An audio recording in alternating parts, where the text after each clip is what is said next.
Hi, and thanks for logging on to the Daily Dvar. Here's a brand new halacha for you, and it's for Friday, the 24th day of February. Here we go. Well, today's halacha, we're going to clarify a lot about how it works with the dates of Purim. The 13th of Adar, that's I think going to be on March 7th, Wednesday, right before Purim, is called the Fast of Esther. We better explain what that is. You know when Esther went into Achashverosh and she basically risked her life, because if you go into the king, that's what the rule was in Persia. If you go in unasked for, you could be killed just for doing that. And she asked all the Jews to fast for her, actually for 3 days before she went in. Well, that's not when the fast of Esther happened. That fast was much closer to Pesach time. But there's a fast that happened on the 13th of Adar, and we ended up calling it the fast of Esther, and here's why it was a fast day. You see, Haman liked to do things through lots. That was the style of the nation of Amalek. So he drew a lot, like a lottery, and through his lots it came out that the day that he proclaimed to be the annihilation day of the Jews was going to be the 13th of Adar.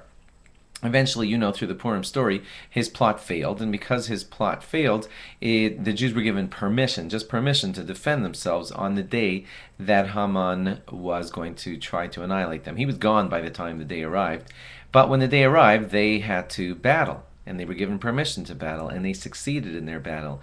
And in those times when Jews went to battle, they prepared by fasting, because that shows repentance and clinging closely to God and thinking deeply about not materialism, but about the more important things in life.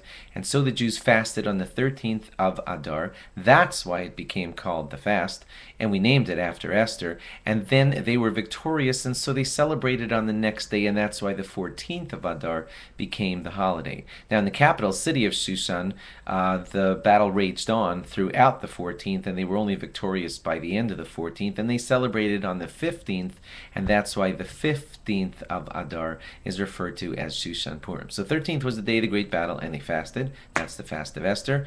They celebrated in everywhere else on the 14th of Adar. That's why we have Purim on the 14th, and the 15th was the day that they celebrated after the battle completed on the 14th in Shushan. So Shushan Purim is the 15th of Adar. That's how the dates work for Purim. Thanks for logging on, and log on again after Shabbos for more laws on Purim. Bye-bye.